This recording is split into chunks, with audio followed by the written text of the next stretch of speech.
On vient de voir une belle démonstration. Maintenant, on a une prochaine démonstration. Je vois, est-ce que tu peux décrire qu'est-ce qui s'en vient?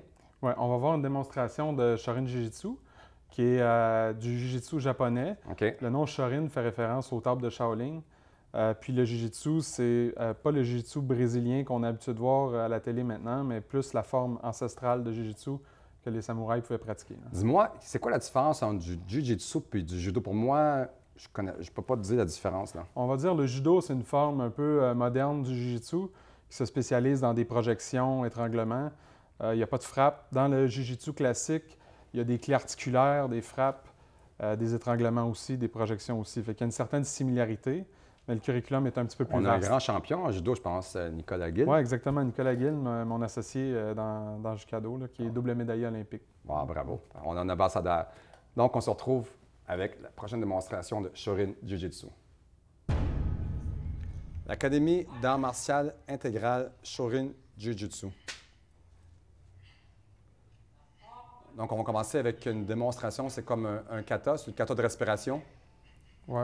En fait, on apprend entre autres à relaxer les épaules, faire des frappes fouettées, pivots, toutes sortes de mouvements qu'on peut pratiquer seul pour s'améliorer puis qui ont des applications Quand on martiales. fait un kata, on peut dire que c'est un genre de combat imaginaire? Il y a des gens qui croient que c'est un combat imaginaire. Moi, je le vois un peu plus comme une espèce de version codifiée de mouvements pour pratiquer. Puis chaque mouvement peut être décliné dans des techniques. Et puis c'est aussi juste une manière de développer une bonne biomécanique, un bon instinct. Donc parfois, on peut imaginer un adversaire, mais pas toujours. Donc, on peut voir que lui, il a une ceinture noire. Comment ça prend de temps pour atteindre un niveau de ceinture blanche à ceinture noire? Ça dépend des styles. Je dirais 4 ans, ce serait ce qui est le plus rapide. Il y a des styles, c'est 7 à 10 ans de pratique. Ça dépend du maître. Ça dépend aussi de l'élève. Il y a des gens qui pratiquent 7 à 10 ans, 2 fois semaine, d'autres qui pratiquent 6 fois Exactement, semaine. c'est ça. Ça dépend du nombre d'heures que je pense que tu y mets par semaine. Oui, l'intensité, la qualité de la pratique, la durée de la pratique.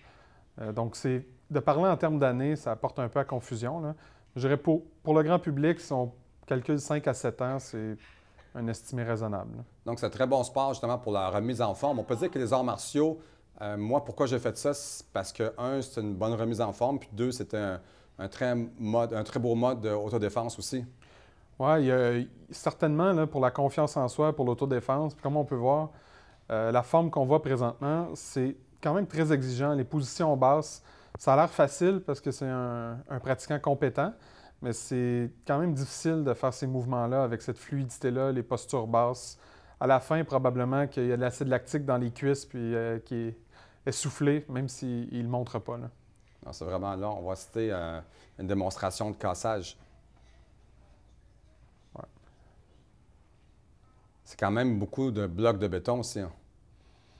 Oui, encore une fois, à ne pas pratiquer à la maison si on n'a pas un entraînement grand préalable. entraînement. On peut voir avec la pompe de la main, puis l'autre, il va faire frapper avec le coude. Ouais. Wow! Ouais. C'est Très bien impressionnant. exécuté. On voit une grande détente. C'est un des secrets pour réussir ces frappes-là. C'est Il y a quand même beaucoup de blocs. On parle de 6 à 7 blocs de béton. Oh! très Wow. impressionnant. OK, là, on peut voir une autre démonstration. Il est sur un tapis de clous. Et puis, il y a 2 blocs de béton sur lui aussi en plus. Donc, c'est pas trop dangereux pour le dos, Joël? Moi, ça m'apparaît très dangereux. Je n'ai jamais essayé personnellement. À ne mais pas ça faire à la maison, qu'on pourra dire. Exactement. Mais bon, c'est des professionnels, ils savent ce qu'ils font. Oui, beaucoup d'entraînement là de ça. Exactement. Donc, on s'en vient bientôt avec le mot de la fin. Ouais.